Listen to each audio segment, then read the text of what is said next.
ألا إن أولياء الله لا خوف عليهم ولا هم يحزنون.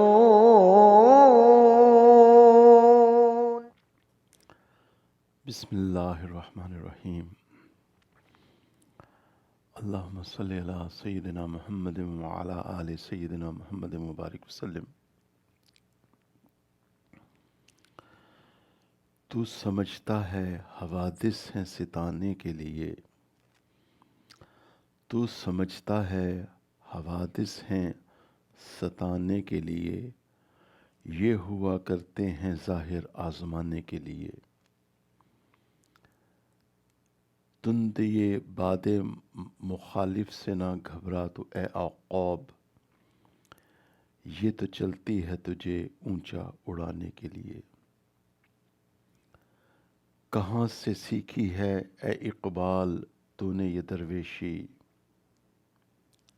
کہ چرچا بادشاہوں میں ہے تیری بے نیازی کا۔ آپ بھائیوں اور بہنوں سے درخواست ہے کہ ہمارے اس یوٹیوب چینل کو ضرور سبسکرائب فرمائیں، شیئر بھی کریں اور لائک بھی کریں صدقہ جاریہ کی نیت سے۔ آج ایک ایسی شخصیت کے بارے میں یہ ویڈیو بنائی گئی ہے، اس کے سارے نوٹس اپنے بزرگوں کی تعلیمات کے مطابق بوضو تیار کیے گئے ہیں۔ اللہ تعالی ہمارے علماء اور مشائخ کو جزائے خیر عطا فرمائے۔ اور یہ وہ شخصیت ہیں حضرت شیخ احمد سرہندی رحمۃ اللہ علیہ، جن کو عرف عام میں مجدد الف ثانی کہا جاتا ہے، کہ انڈو پاک سب کانٹیننٹ کے ہر مسلمان آپ کا مرہون منت ہے۔ انڈو پاک سب کانٹیننٹ کے ہر مسلمان کو چاہیے کہ حضرت کے لیے دعا کریں۔ وہ برگزیدہ شخصیت جن کی گردن جہانگیر کے سامنے نہ جھکی، جہانگیر کے رافضی وزیر نے جہانگیر کو حضرت مجدد الف ثانی رحمۃ اللہ علیہ کے خلاف خوب بھڑکایا کہ جب حضرت اس کے دربار میں گئے تو آداب سلطنت کی رعایت نہیں کی۔ بادشاہ نے پوچھا تو آپ نے فرمایا، میں صرف اللہ اور اس کے پیارے رسول صلی اللہ علیہ وسلم کے بنائے ہوئے آداب و احکام کی پابندی کرتا ہوں۔ بادشاہ نے کہا، مجھے سجدہ کرو۔ آپ نے فرمایا، میں سوائے اللہ وحدہ لا شریک کے کسی کو سجدہ نہ کیا ہے نہ کروں گا۔ دربار میں جو قوی ہیکل امراء موجود تھے، انہوں نے زبردستی حضرت مجدد الف ثانی رحمۃ اللہ علیہ کے سر مبارک کو خم کرنا چاہا۔ حضرت کی آنکھوں سے خون نکل آیا۔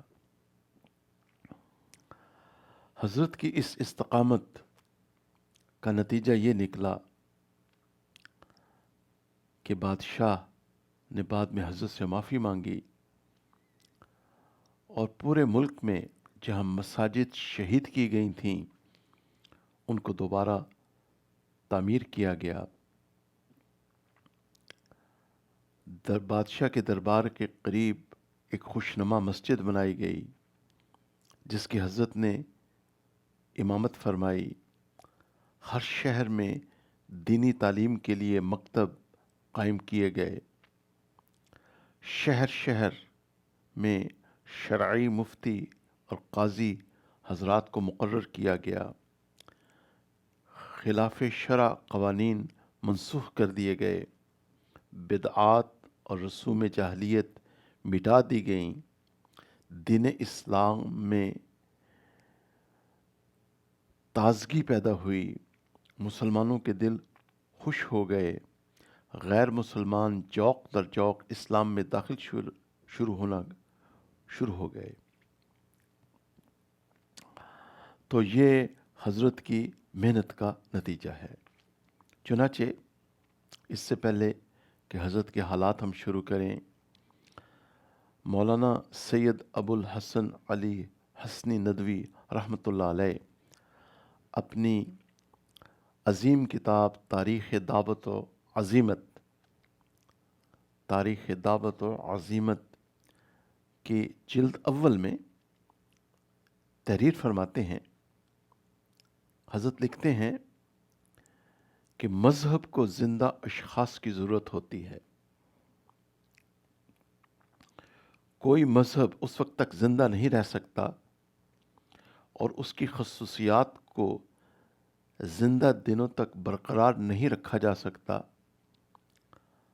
اور بدلتی ہوئی زندگی پر وہ اثر نہیں ڈال سکتا جب تک ایسے اشخاص پیدا نہ ہوں جو اپنے غیر معمولی یقین، روحانیت، بے غرضی، ایثار اور اپنی اعلیٰ دماغی قلبی صلاحیتوں سے اس کے مردہ جسم میں زندگی کی نئی روح پھونک نہ دیں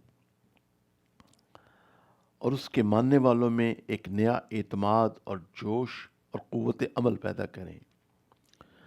زندگی کے تقاضے ہر وقت جواں ہیں، مادیت کا درخت سدا بہار ہے، نفس پرستی کی تحریک کو کسی تجدید کی ضرورت نہیں، اس کی ترغیبات اور محرکات قدم قدم پہ موجود ہیں،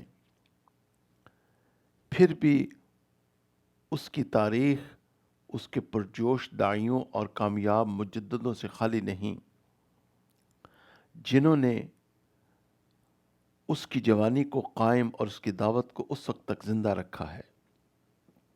چنانچہ حضرت مزید فرماتے ہیں، ہر نئے فتنے اور نئے خطرے کے لیے نئی شخصیات اس حقیقت سے کوئی انکار نہیں کر سکتا کہ اسلام کی اس تاریخ میں کوئی قلیل سے قلیل مدت بھی ایسی نہیں پائی جاتی جبکہ اسلام کی حقیقی دعوت بالکل بند ہو گئی ہو، حقیقت اسلام بالکل پردہ میں چھپ گیا ہو اور امت اسلامیہ کا ضمیر بالکل بے حس ہو گیا ہو اور تمام عالم اسلام پہ اندھیرا چھا گیا ہو۔ یہ تاریخی واقعہ ہے جب کبھی اسلام کے لیے کوئی فتنہ نمودار ہوا اور اسلام کی تحریف اور اس کو مسخ کرنے کی کوشش کی گئی یا کوئی غلط طریقہ پیش کیا گیا اور مادیت کا کوئی سخت حملہ ہوا، کوئی نہ کوئی طاقتور ایسی شخصیت ضرور میدان میں آئی جس نے اس فتنہ کا پوری طرح مقابلہ کیا۔ آج اب ہم حضرت مجدد الافسانی رحمۃ اللہ علیہ کے حالات آپ کے ساتھ شیئر کرتے ہیں، ساتھ رہیے گا، ایمان تازہ ہوگا۔ حضرت مجدد الافسانی رحمۃ اللہ علیہ کا اسم مبارک احمد، لقب بدر الدین، کنیت ابو البرکات مجدد الافسانی، عرف عام میں آپ کو عرف میں امام ربانی محبوب سمدانی کہا جاتا تھا۔ آپ حضرت امام ابو حنیفہ رحمۃ اللہ علیہ کے مذہب پہ تھے، حنفی المذہب تھے، اور طریقت میں آپ کا مسلک نقشبندی طریقہ تھا۔ تزکیۃ النفس، جس کا ذکر قرآن میں بار بار آیا ہے، جس کے ذریعے لاکھوں مسلمان اولیاء اللہ بنے، اور یہ جس طرح آئمہ اربع کی تقلید واجب ہے، جس طرح علوم ظاہریہ میں حضرت فقہ حنفیہ امام مالک رحمۃ اللہ علیہ کی فقہ مالکیہ، امام شافعی رحمۃ اللہ علیہ کی فقہ شافعیہ، اور امام احمد بن حنبل رحمۃ اللہ علیہ کی فقہ حنبلیہ پہ امت کے جمہور نے عمل کیا، اسی طرح روحانیت کے بھی سلاسل ہیں، جن میں ایک سلسلہ عالیہ نقشبندیہ ہے۔ آپ کا نسب مبارک 27 واسطوں سے سیدنا عمر فاروق رضی اللہ عنہ سے جا ملتا ہے۔ آپ حضرت بابا فرید الدین گنج شکر رحمۃ اللہ علیہ کے بھی جد اعلیٰ ہیں۔ آپ کے والد ماجد متقی عالم دین تھے اور انہوں نے سلطنت کو چھوڑ دیا تھا۔ حضرت مجدد نے اپنے والد کے علاوہ حضرت شیخ شہاب الدین سہروردی رحمۃ اللہ علیہ سے بھی خلافت پائی۔ آپ کی والدہ اقدس نہایت عفت و عصمت والی خاتون تھیں۔ آپ کے والد صاحب حضرت عبدالاحد صاحب کے 7 بیٹے تھے اور آپ چوتھے نمبر پہ تھے۔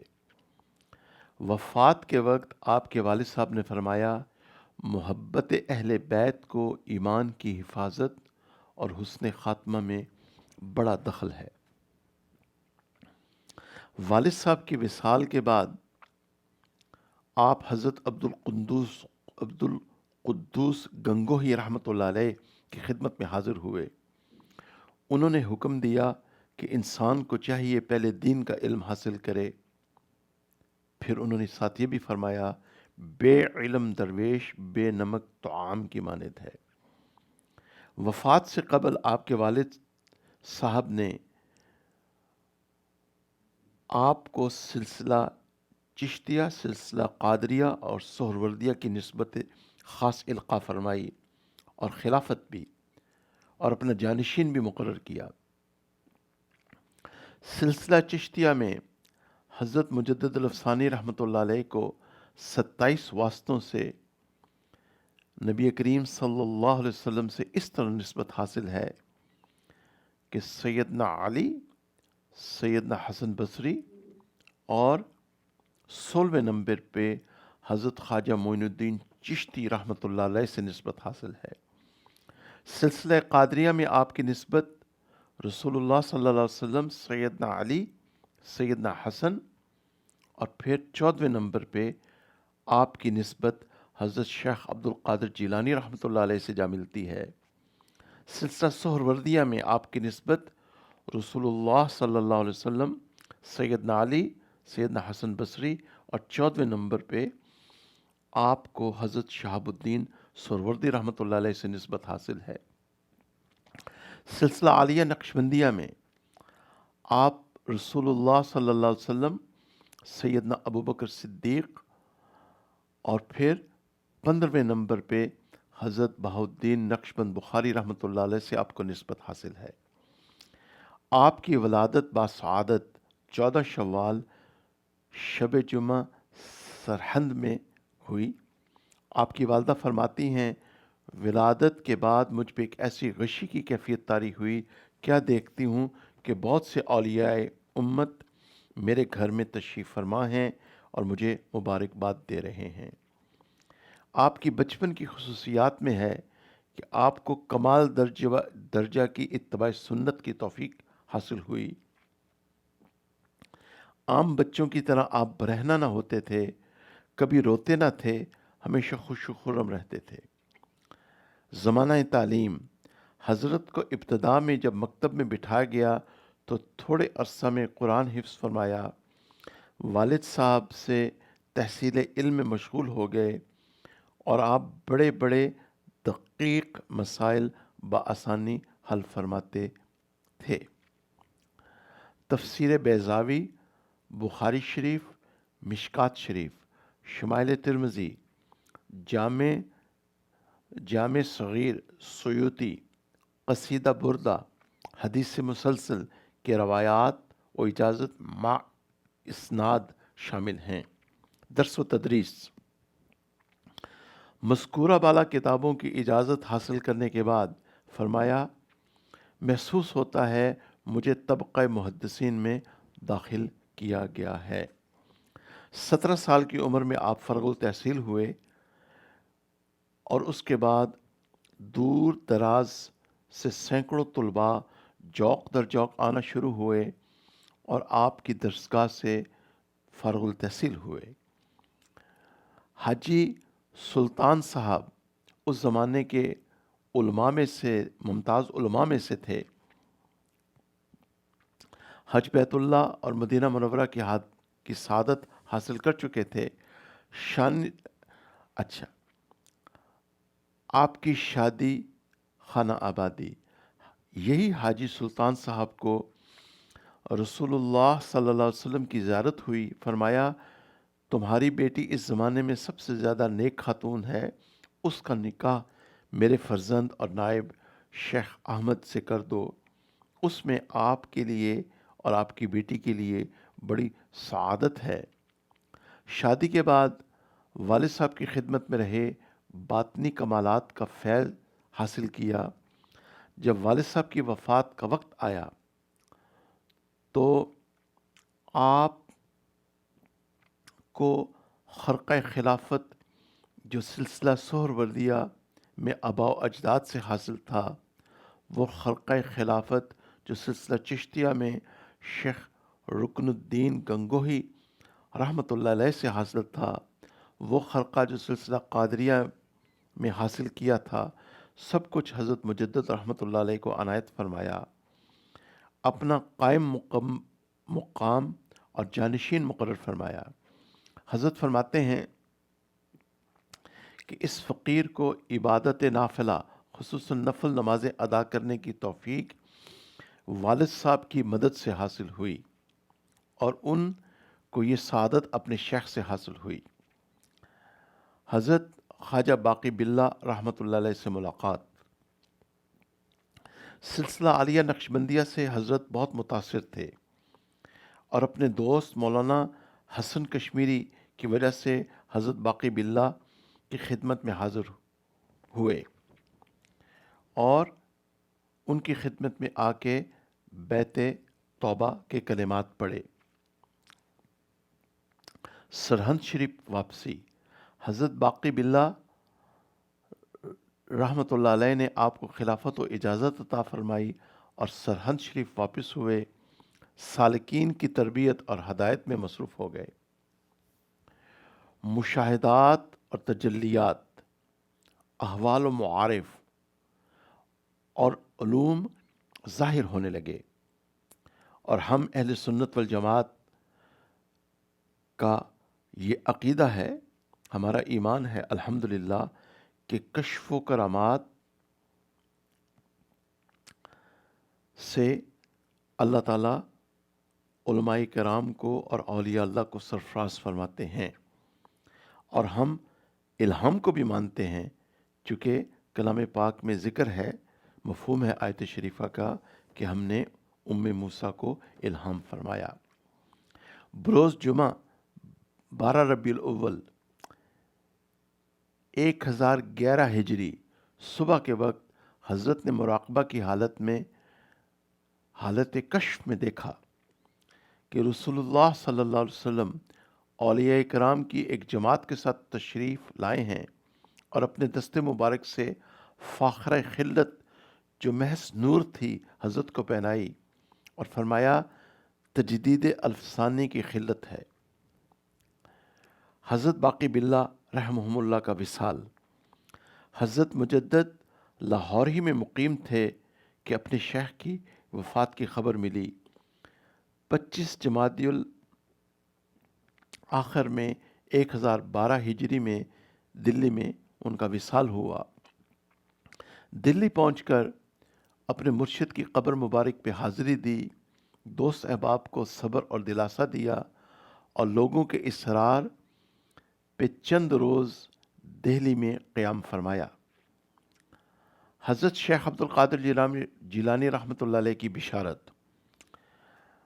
انہوں نے اپنے بیٹے سید تاجد الدین رحمہ اللہ عبد الرزاق کو ارشاد فرمایا تھا، ایک زمانہ آئے گا، ایک بزرگ پیدا ہوں گے جو دین اسلام کو نئے سرے سے تازگی بخشیں گے، شرک و الحاد کو نابود کریں گے۔ یہ خرقہ ان بزرگ کو عنایت فرمایا۔ جب حضرت کی ولادت ہوئی تو اس وقت ہندوستان میں اکبر بادشاہ کی حکومت تھی، جس کی وجہ سے نہایت بے دینی پھیلی ہوئی تھی۔ بادشاہ نے رعایا کو اللہ تعالیٰ کی عبادت سے ہٹا کے بادشاہ کو سجدہ کرنے پہ مجبور کیا تھا۔ حضرت مجدد الفسانی رحمۃ اللہ علیہ نے اپنے بعض متعلقین جو اکبر بادشاہ کے مقربین بھی تھے، نصیحت آمیز پیغامات بھجوائے، اور بہت قیل و قال کے بعد بادشاہ رضامند ہو گیا کہ لوگوں کو اختیار ہے کہ وہ دین اسلام پر رہیں اور کسی کو سجدہ تعظیمی پہ جبر نہیں کیا جائے گا، مجبور نہیں کیا جائے گا۔ اکبر بادشاہ 1014 ہجری میں فوت ہوا۔ شروع میں اکبر اسلام کا پابند تھا، علماء کرام کی قدر کرتا تھا، بزرگان دین سے عقیدت رکھتا تھا، لیکن فیضی اور ابو الفضل جیسے علماء سو کے ناپاک اثرات نے اسے اپنے وقت کا ایک ماڈرن اور آزاد خیال مسلمان بنا دیا تھا۔ دین الہی کے نام سے ایک نیا دین شروع کیا۔ یہ نیا دین اپنی زندگی میں مقبول ہوا اور نہ ہی اس کے انتقال کے بعد جاری رہ سکا۔ چنانچہ حضرت سید زوار حسین شاہ صاحب رحمۃ اللہ تعالی علیہ، جو اس دور کے اکابرین میں سے ہیں، اولیاء اللہ میں سے ہیں، ان کی تحقیق یہ ہے، فرماتے ہیں کہ بعض علماء نے لکھا ہے کہ بعض شواہد سے یہ پتہ چلتا ہے کہ آخری عمر میں اپنے غلط عقائد سے تائب ہو کے ایک سچا مسلمان بن گیا تھا، اور آگرہ سے 4 میل کے فاصلے پر اسکندریہ میں اکبر کا مزار ہے۔ حضرت مجدد الفسانی رحمۃ اللہ علیہ کی کرامات: آپ کے تجدید کے 9ویں سال شہزادہ دارالشکوہ کے استاذ حلقہ ارادت میں شامل ہوئے۔ وہ شاہجہان کا سب سے بڑا بیٹا تھا اور اسلام کے ساتھ ہندو مذہب کو بھی گہرائی سے اس نے پڑھنا شروع کیا، اور اسلام کے ساتھ ہندوؤں کو بھی حق جاننے لگا۔ آمنت باللہ ورسلہ اللہم انا نسألک الایمان لیس بعدہ کفر اللہم انی اعوذ بک من الکفر آمین معاذ اللہ۔ دارالشکوہ نے ہندو مذہب کو گہرائی سے پڑھنا شروع کیا اور اسلام کے ساتھ ہندوؤں کو بھی حق جاننے لگا، معاذ اللہ ثم معاذ اللہ، اور ایک ایسے تصوف کا قائل ہو گیا جس میں ایمان اور کفر کا فرق مٹ جاتا ہے، معاذ اللہ۔ اور وہ دوسرے مذاہب کے مذہبی لیڈروں کے ساتھ ایسی عقیدت اس نے رکھنا شروع کر دی جیسے ہم مسلمان الحمدللہ اپنے علماء کرام کے ساتھ اور اولیاء اللہ کے ساتھ عقیدت رکھتے ہیں، اور علماء سے مراد ہماری علماء اہل سنت والجماعت ہیں۔ چنانچہ اس نے اپنے عقائد باطلہ سے جو اہل سنت مسلمان تھے وہ اس سے بدظن ہو گئے کہ اگر اس کو حقوق مل گئی تو پھر دور اکبری میں اپنے الحاد اور بددینی کے دوبارہ واپس لوٹ آئے گا۔ اس کے برعکس حضرت اورنگزیب عالمگیر جو شریعت کے بے حد پابند تھے اور دارالشکوہ کے مخالف تھے۔ اچھا، شاہ جہان دارالشکوہ کو اپنا جانشین بنانا چاہتے تھے، مگر دارا نے عالمگیر سے شکست کھائی۔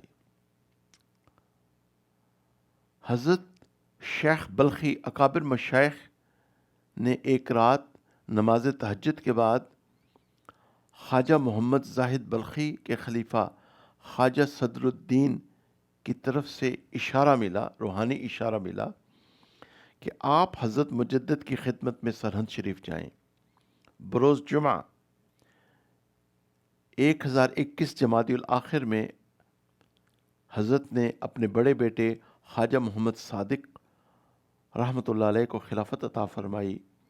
تجدید کے 11ویں سال آپ کے بیٹے خواجہ محمد معصوم رحمۃ اللہ علیہ نے عرض کیا، میں اپنے آپ کو ایک ایسا نور پاتا ہوں کہ تمام عالم اس سے منور ہے۔ وہ نور عالم میں ہر ذرہ میں جیسا کہ سورج کا نور ہے، اس سے تمام عالم منور ہے۔ حضرت نے فرمایا، اے بیٹے، آپ اپنے وقت کے قطب ہو گئے، میری بات یاد رکھنا۔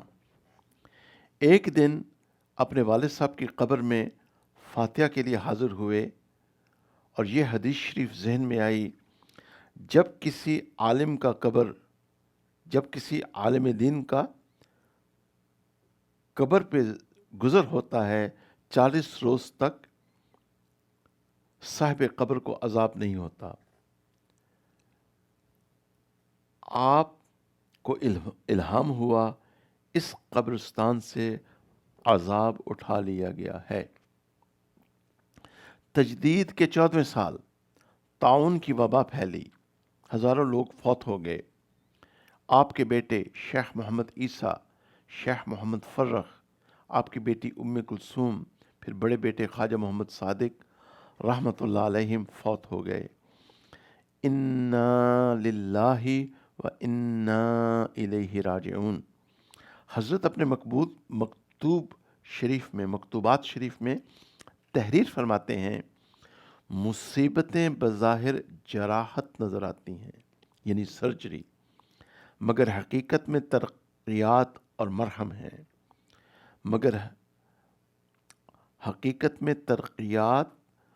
اور وہ ثمرات اور نتائج جو اس دنیا میں ان مصیبتوں پہ مرتب ہوتے ہیں، وہ ان ثمرات کا 100واں حصہ ہیں جس کے ملنے کی امید حق تعالی کی عنایت سے آخرت میں ہے۔ فرزندوں کا وجود عین رحمت ہے اور زندگی بھی ان سے فائدے اور منافع ہیں، اور مرنے کے بعد ثمرات اور نتائج مرتب ہیں۔ اور حدیث شریف میں ہے، طاعون پہلی امتوں کے حق میں عذاب تھا، اس امت کے لیے شہادت ہے۔ میرے مخدوم فرزند عزیز خواجہ محمد صادق کی مفارقت بڑی بھاری مصیبت ہے۔ معلوم نہیں کہ کسی کو اس قسم کی مصیبت پہنچی ہو، لیکن وہ صبر اور شکر جو حق تعالیٰ نے اس مصیبت میں اس ضعیف القلب کو کرامت فرمایا ہے، بڑی اعلیٰ نعمت اور عظیم انعام ہے۔ یہ فقیر حق تعالیٰ سے عرض کرتا ہے کہ اس مصیبت کی جزا آخرت پہ موقوف رکھے اور دنیا میں اس کی جزا کچھ بھی ظاہر نہ ہو، حالانکہ جانتا ہے کہ یہ سوال بھی سینہ کی تنگی کے باعث ہے، ورنہ حق تعالیٰ کی بڑی وسیع رحمت ہے۔ پھر آیت شریفہ لائے ہیں، اعوذ باللہ من الشیطان الرجیم، فللہ الآخرۃ والاولی، دنیا اور آخرت اللہ ہی کے لیے ہے۔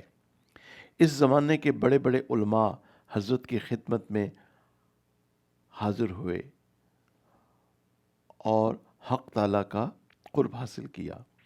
تجدید کے 16ویں سال آپ کو خبر ملی کہ عید کے خطبے میں کسی خطیب نے خلفۂ راشدین کا نام نہیں لیا۔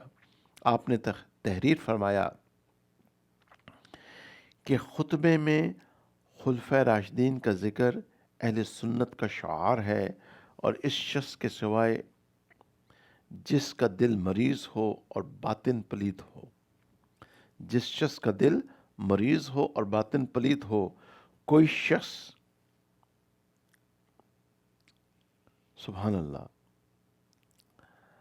عمدن بغیر سرکشی کے خلفۂ راشدین کا نام لینا ترک نہیں کر سکتا، رضوان اللہ علیہ مجمعین۔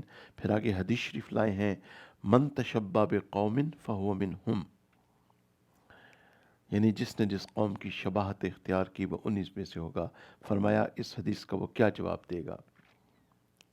تجدید کے 16ویں سال جہانگیر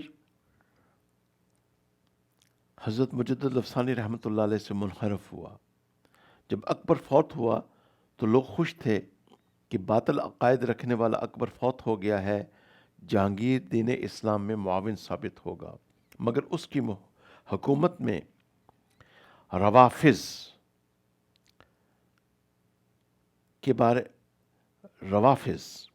شامل ہو گئے اور ان کا غلبہ ہونا شروع ہو گیا،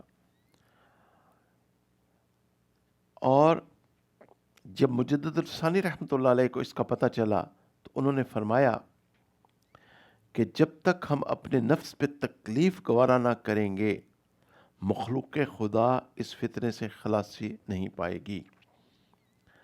آپ نے شیخ بدیع الدین سہارنپوری رحمۃ اللہ علیہ کو آگرہ میں بھیجا۔ ان کو فرمایا آپ کو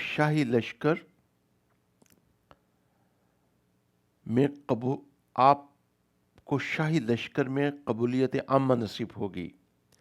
اگر کسی وجہ سے آپ کو تکلیف بھی پہنچے تو مستقل مزاجی کا ثبوت دیجیے گا، ہماری اجازت کے بغیر وہاں سے حرکت نہیں کرنا۔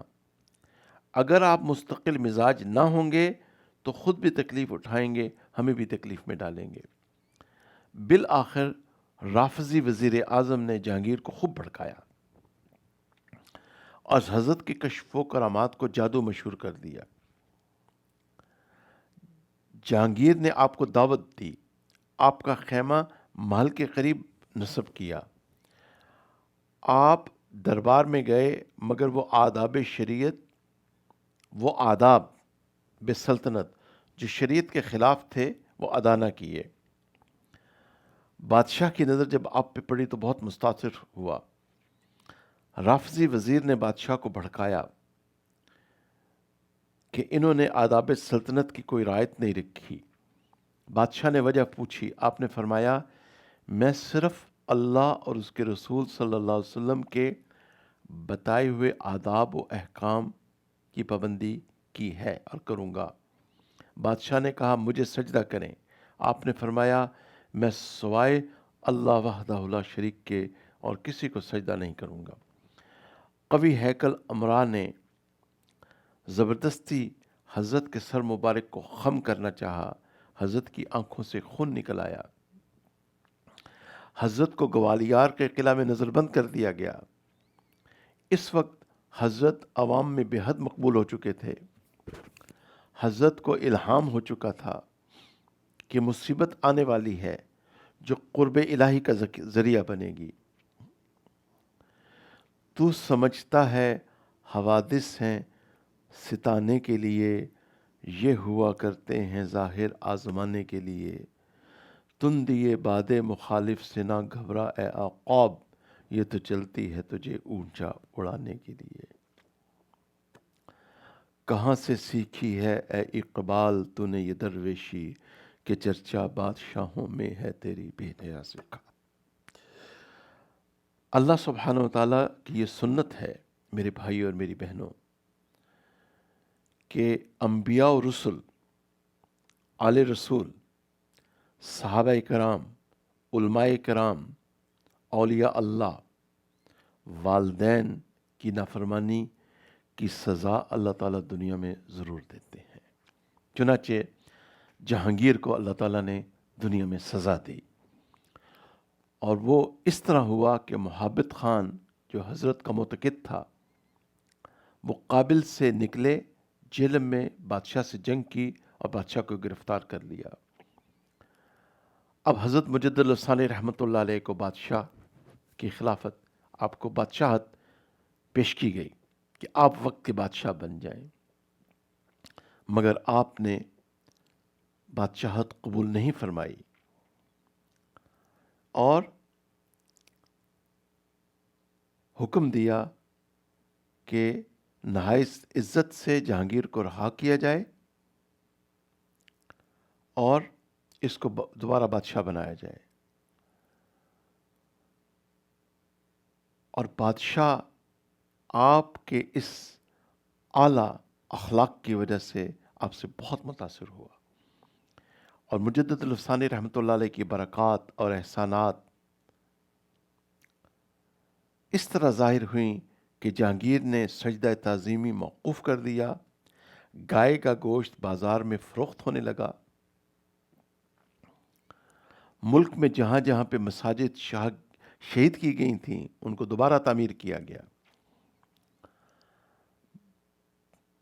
بادشاہ کے دربار کے قریب ایک خوشنما مسجد بنائی گئی، حضرت نے وہاں پہ امامت فرمائی، بادشاہ نے آپ سے معافی مانگی، ہر شہر میں دینی تعلیم کے لیے مکتب قائم کیے گئے، شہر شہر میں شرعی مفتی اور قاضی مقرر ہوئے، خلاف شرع قوانین منسوخ کیے گئے، بدعات اور رسوم جاہلیت بالکل مٹا دی گئیں، دین اسلام میں رونق اور تازگی پیدا ہوئی، مسلمانوں کے دل خوش ہو گئے، غیر مسلم جوق در جوق اسلام میں داخل ہونا شروع ہو گئے، بادشاہ گزشتہ گستاخیوں پہ نادم ہوا، ہر روز حضرت مجدد الثانی رحمۃ اللہ علیہ سے دعا کرواتا کہ میرا خاتمہ بالایمان ہو جائے۔ شہزادہ خرم، جس کو عرف عام میں حضرت شاہ جہان رحمۃ اللہ علیہ کہا جاتا ہے، جو بہت نیک اور فرشتہ صفت انسان تھے، حضرت کی خدمت میں حاضر ہوئے، دعا کے لیے عرض کی، حضرت نے بشارت دی کہ حق تعالیٰ ان قریب آپ کو بادشاہت عطا فرمائیں گے۔ حضرت مجدد الثانی رحمۃ اللہ علیہ بروز منگل بوقت چاشت 28 صفر 10,034 میں آپ کا وصال ہوا۔ اب یہ جو بیان ریکارڈ ہو رہا ہے تو یہ بھی سفر کا مہینہ ہے، سبحان اللہ و بحمدہ، سبحان اللہ العظیم۔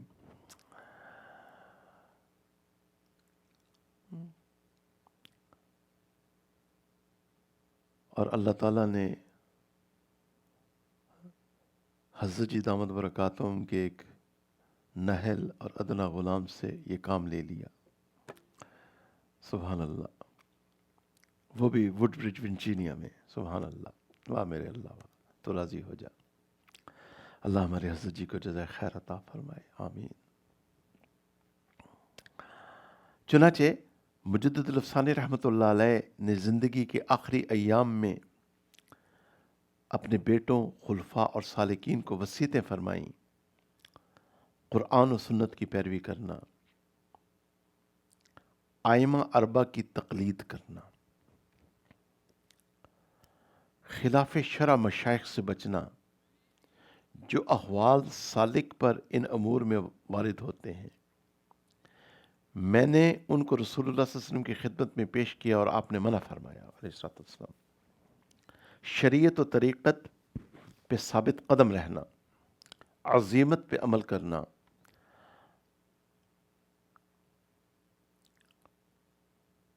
رخصت کو اعمال میں داخل نہ کرنا، ذکر و مراقبہ کی کثرت کرنا، اپنا سارا وقت ذکر الہی میں صرف کرنا تاکہ باطنی احوال کشادہ ہو جائیں، باطنی ترقی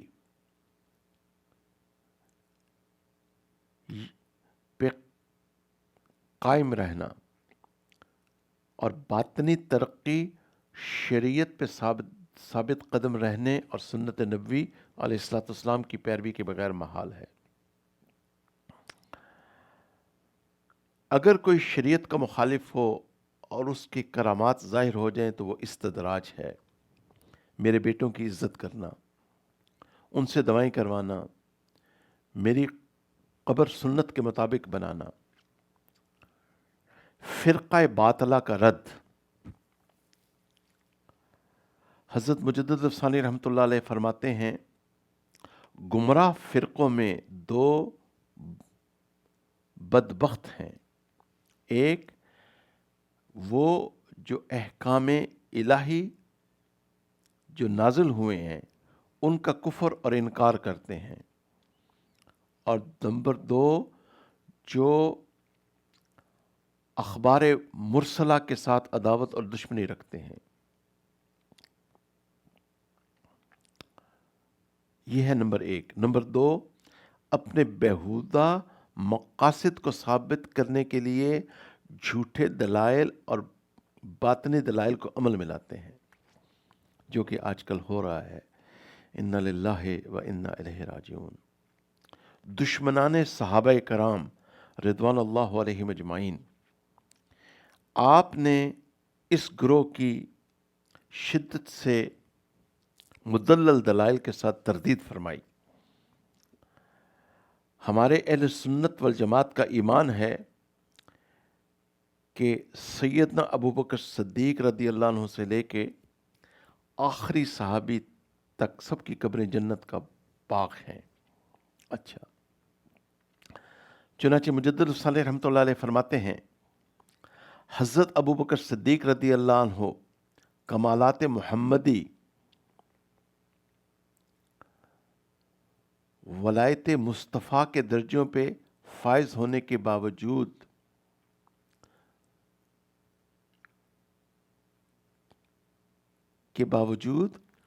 ولایت سیدنا ابراہیم علیہ السلام کے ساتھ مناسبت رکھتے ہیں۔ سیدنا عثمان ولایت و دعوت کے لحاظ سے سیدنا نوح علیہ السلام سے مناسبت رکھتے ہیں۔ سیدنا علی سیدنا عیسیٰ علیہ السلام کے ساتھ مناسبت رکھتے ہیں ولایت و دعوت۔ پھر حضرت فرماتے ہیں، اب اصل بات ہم اس طرح فرماتے ہیں کہ سیدنا ابو بکر صدیق اور سیدنا عمر رضی اللہ عنہما اپنے مرتبہ کے موافق نبوت محمدی صلی اللہ علیہ وسلم کے بوجھ کو اٹھانے والے ہیں۔ سیدنا علی سیدنا عیسیٰ علیہ السلام کے ساتھ مناسبت اور جانب ولایت کے غلبہ کے باعث ولایت محمدی صلی اللہ علیہ وسلم کے بوجھ اٹھانے والے ہیں۔ سیدنا عثمان درمیانی حیثیت کے اعتبار سے نبوت محمدی اور ولایت محمدی ہر طرف کے بوجھ اٹھانے والے ہیں۔ صحابہ کے بارے میں، صحابہ میں جو آپس میں اختلاف ہوا، اس کے بارے میں حضرت مجدد الافسانی رحمۃ اللہ علیہ ارشاد فرماتے ہیں، اہل سنت حضرت خیر البشر علیہ الصلوۃ والسلام کے اصحاب کے اختلافات کو نیک وجہوں پر محمول کرتے ہیں، نیک وجہ پہ محمول کرتے ہیں۔ ہوا و تعصب، ہوا کہتے ہیں خواہش نفس کی پیروی کو، ہوا و تعصب سے دور جانتے ہیں، کیونکہ حضرات صحابہ کرام رضوان اللہ علیہ مجمعین کے نفوس رسول اللہ صلی اللہ علیہ وآلہ وسلم کی صحبت میں پاک ہو چکے تھے، ان کے سینے عداوت و کینے سے صاف ہو گئے تھے۔ ایصال ثواب، ایصال و ثواب الی المیت کے بارے میں حضرت نے سیدہ عائشہ رضی اللہ عنہا کے بارے میں اپنا ایک خواب ذکر فرمایا ہے۔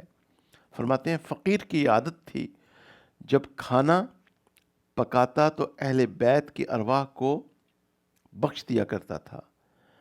نبی کریم صلی اللہ علیہ وسلم کے ساتھ سیدنا علی، سیدہ فاطمہ، سیدنا حسن اور حسین کو بھی ملا لیتا تھا۔ ایک رات خواب میں دیکھا کہ آپ صلی اللہ علیہ وسلم کی خدمت میں سلام کو خواب میں دیکھا، زیارت رسول ہوئی علیہ الصلوۃ والسلام، فدا بی امی۔ عرض کیا، میں نے سلام عرض کیا، آپ نے اعراض فرمایا، پھر فرمایا میں سیدہ عائشہ کے گھر میں کھانا کھاتا ہوں، جس کو میرے لیے طعام بھجوانا ہو عائشہ کے گھر بھیجا کرے رضی اللہ عنہا۔ فقیر کو معلوم ہوا کہ فقیر اس طعام میں سیدہ عائشہ رضی اللہ عنہا کو شریک نہیں کرتا تھا۔ بعد ازاں سیدہ عائشہ رضی اللہ عنہا تمام ازواج مطہرات کو سب اہل بیت میں شریک کرتا۔ سیدنا امیر معاویہ رضی اللہ تعالی عنہ فرماتے ہیں اہل سنت متفق ہیں سیدنا امیر معاویہ رضی اللہ عنہ ماں ان تمام اصحابہ کے جن کی خطائے اجتہادی تھی۔ تو جو اختلاف ہوا تھا سیدنا علی اور سیدنا معاویہ رضی اللہ عنہما کے درمیان، تو اس میں اہل سنت والجماعت کا موقف یہ ہے کہ حضرت علی رضی اللہ عنہ کا اجتہاد حق پہ تھا اور حضرت امیر معاویہ رضی اللہ عنہ خطائے اجتہادی تھی۔ تو بس یہاں پہ ہمیں رک جانا چاہیے۔ تو وہاں حضرت مجدد الافسانی رحمۃ اللہ علیہ فرماتے ہیں، یہ مدرجہ بالا جو بات عرض کی گئی یہ آج کل کے بہت چند لوگوں کی سمجھ میں نہیں آتی،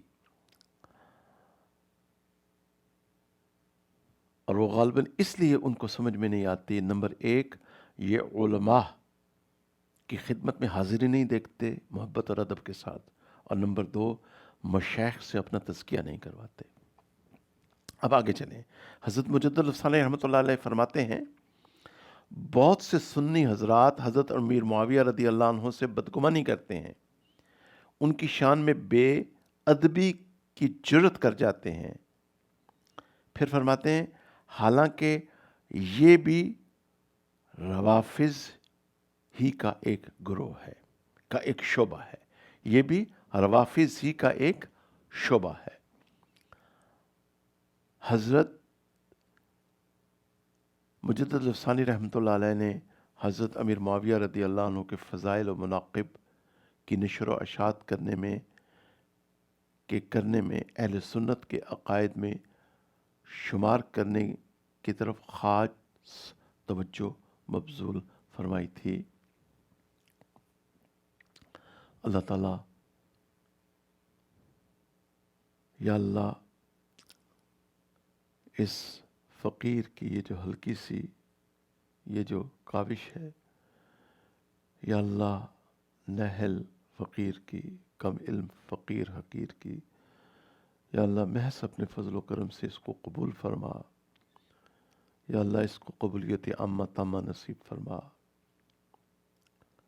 اور اس کا انتصاب میرے نیک والدین اور میرے شیخ اور میرے اساتذہ کی طرف ہے۔ یا اللہ ان حضرات کو بہترین جزائے خیر نصیب فرما، اور ہم سب کو یا اللہ تمام انبیاء اور رسل جو معصوم عن الخطا ہیں، اور تمام آل رسول اور صحابہ کرام، ان کی محبت اور ان کا ادب نصیب فرما، علماء حق کی پیروی کرنے کی توفیق نصیب فرما، مشائخ عظام کی محبت اور ان کا ادب نصیب فرما، اور اس کو یا اللہ مسلمانوں کی ہدایت کا ذریعہ بنا، اور یا اللہ اپنے اپنے وقت کے اوپر ہمارا خاتمہ بالایمان فرما۔ یا اللہ ہمارے علماء حق حضرت مولانا قاسم نانوتوی صاحب، رشید احمد گنگوہی صاحب، ان کے بزرگ حضرت امداد اللہ مہاجر مکی صاحب، مولانا اشرف علی تھانوی صاحب، عطا اللہ شاہ بخاری صاحب، انور شاہ کاشمیری صاحب، حضرت محمد الیاس، شیخ الحدیث حضرت محمد زکریا، حضرت خلیل احمد سہارنپوری، حضرت مولانا احمد علی لاہوری صاحب، حضرت موسیٰ روحانی بازی صاحب، حضرت مولانا عبد المالک صدیقی صاحب، حضرت خواجہ غلام حبیب صاحب، یا اللہ یہ جتنے بھی علماء ہیں ان کے درجات عالیہ کو بلند فرما، یا اللہ ان کی تعلیمات کے مطابق پوری امت مسلمہ کو اپنی زندگی بسر کرنے کی توفیق نصیب فرما، اور یا اللہ اس عاجز کا حشر قیامت والے دن میرے محسن، میرے مربی، میرے شیخ حضرت مولانا ذوالفقار احمد صاحب دامت برکاتہم العالیہ، امام العلماء والصلحاء، ان کے ساتھ اس عاجز کا حشر فرما، اور حضرت جی اور ان کے اہل خانہ کو بہترین جزائے خیر نصیب فرما، مہد الفقیر کی حفاظت فرما، یا اللہ ہم سب کا خاتمہ بالایمان فرما۔ صلی اللہ تعالی علی خیر خلقہ سیدنا محمد و آلہ و اصحابہ اجمعین برحمتک یا ارحم الراحمین۔